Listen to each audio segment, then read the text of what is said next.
ചാനലുകളും ഒക്കെ നിരോധിച്ച ഒരു കാലമുണ്ടായിരുന്നു.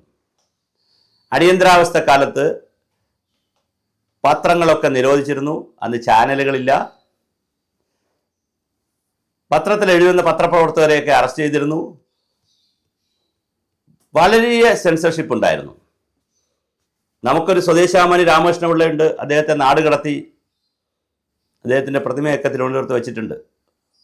നെയ്യാറ്റിൻകര എന്ന് പറയുമ്പോൾ തന്നെ സ്വദേശാമാനി രാമകൃഷ്ണപിള്ളയുടെ നാടാണ്. അപ്പോൾ അങ്ങനെയൊക്കെയുള്ള വലിയ പാരമ്പര്യമുണ്ട് നമുക്കിവിടെ. പക്ഷെ ഇപ്പോൾ സെൻസർഷിപ്പ് ഇല്ല, പക്ഷെ നിരീക്ഷണമുണ്ട്. പ്രത്യേകിച്ച് ചാനലുകളെയാണ് കൂടുതൽ നിരീക്ഷിക്കുന്നത്. നിരീക്ഷണം വേണ്ടേ? മീഡിയ വണ്ണിൻ്റെ ഒരു വീഡിയോ കാണാനിടയായി. ഒരു ചർച്ച, ഒരു ഫോക്കസ്, ഔട്ട് ഓഫ് ഫോക്കസ് എന്നൊക്കെ പറഞ്ഞൊരു ചർച്ച.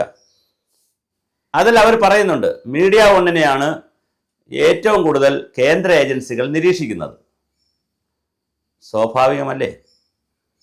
2-3 കാരണങ്ങൾ കൊണ്ട് അതിനെ നിരീക്ഷിക്കും. ഒന്ന് എന്ന് പറയുന്നത്, ആ ചാനൽ തുടങ്ങിയിരിക്കുന്നത് ജമാഅത്ത് ഇസ്ലാമി പോലുള്ള ഒരു സംഘടനയാണ്, അവരുടെ ആൾക്കാരാണ്.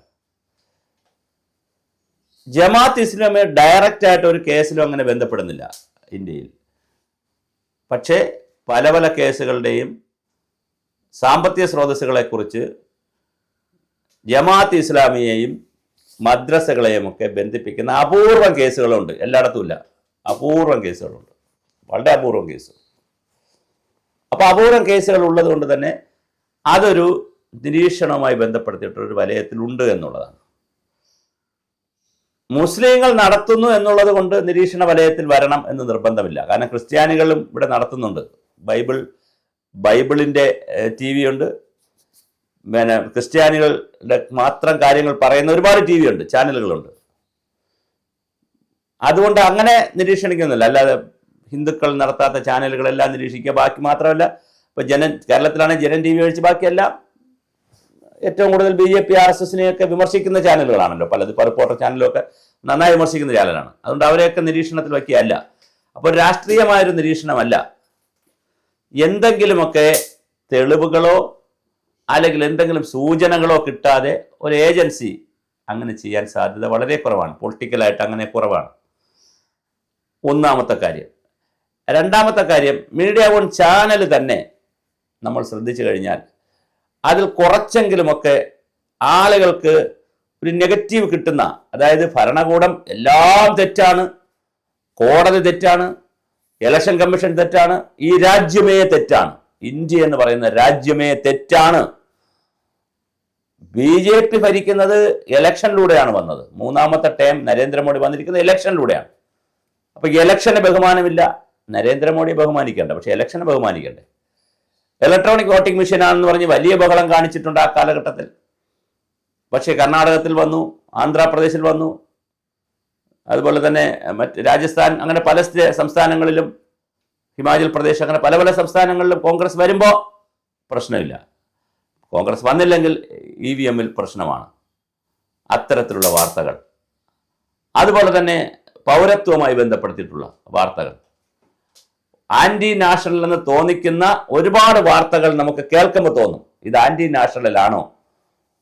ചിലപ്പോൾ അങ്ങനെ ആയിരിക്കത്തില്ല. ന്യൂനപക്ഷത്തിന്റെ സഹായത്തിന് വേണ്ടി അല്ലെങ്കിൽ സുരക്ഷയ്ക്ക് വേണ്ടിയിട്ടായിരിക്കും പറയുന്നത്. പക്ഷെ കേൾക്കുന്ന ആളിന് എന്ത് കിട്ടുന്നു എന്നുള്ളതാണ്. ഇവർ എന്താണ് പറയുന്നത്? ഒരു ദേശവിരുദ്ധതയുണ്ടോ അതിനകത്ത്? അതുപോലെ തന്നെ ഇവർ ഈ രാജ്യത്തെ സ്നേഹിക്കാൻ ആരെയും പഠിപ്പിക്കുന്നില്ലയോ? നമ്മൾ ഒരു കാര്യം മീഡിയ വണ്ണുകാർ മനസ്സിലാക്കണം, ഇതൊരു രാജ്യമാണ്.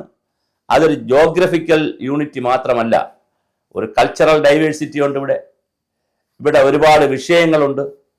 എന്തുകൊണ്ട് RSSന് ഇത്രയും ശാഖകളുള്ള സ്ഥലമാണല്ലോ കേരളം? ഒരുപാട് ശാഖകളുണ്ടല്ലോ. ഒരു തീവ്രവാദിയെ RSSനകത്തുനിന്ന് പിടിക്കാത്ത ഏത് പോലീസെങ്കിലും, പിണറായിക്ക് വേണേൽ പിടിക്കാമല്ലോ. എന്തുകൊണ്ട് നക്സൽ ബാരികളെ പിടിക്കുന്ന പോലെ, മാവോയിസ്റ്റുകളെ പിടിക്കുന്ന പോലെ ഒരു RSS തീവ്രവാദിയെ പിടിക്കുന്നില്ല?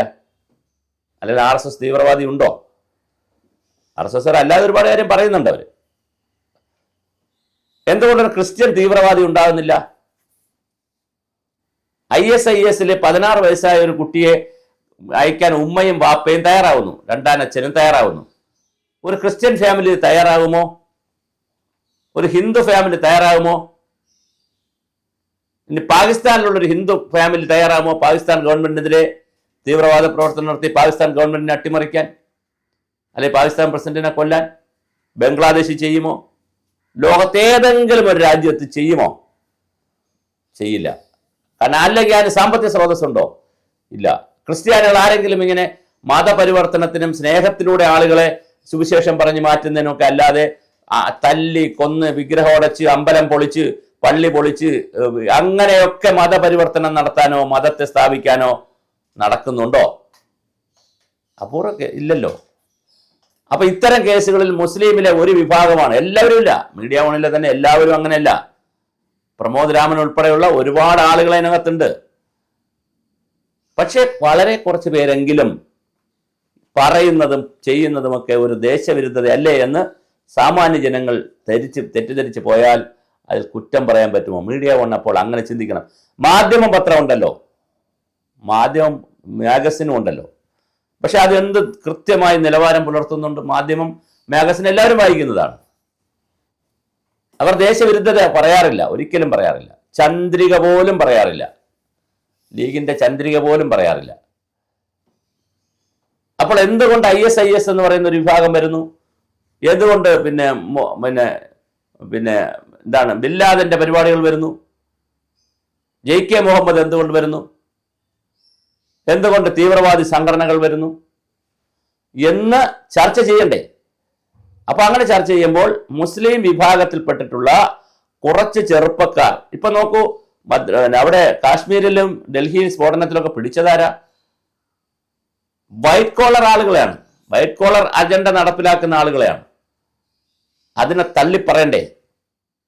അതിനെ തള്ളിപ്പറയുന്നില്ല എന്ന് മാത്രമല്ല, അതിനെ പ്രൊമോട്ട് ചെയ്യുന്ന രീതിയിലാണ് പലപ്പോഴും മീഡിയ വണിലെ പല ചർച്ചകളും പല പരിപാടികളും പോകുന്നത്. അത് ശരിയല്ല. അതിലൊരു ദേശവിരുദ്ധതയുണ്ട് എന്ന് സാമാന്യ ജനങ്ങൾ കാണുന്നു. അതുകൊണ്ട് തീർച്ചയായും വളരെ ഗൗരവതരമായി മീഡിയ വൺ ഈ മീഡിയ പ്രവർത്തനത്തിൽ മുസ്ലിം സമുദായത്തിനെയും സമൂഹത്തിൻ്റെ ഉന്നമനത്തിന് വേണ്ടി എന്തും പറയാം.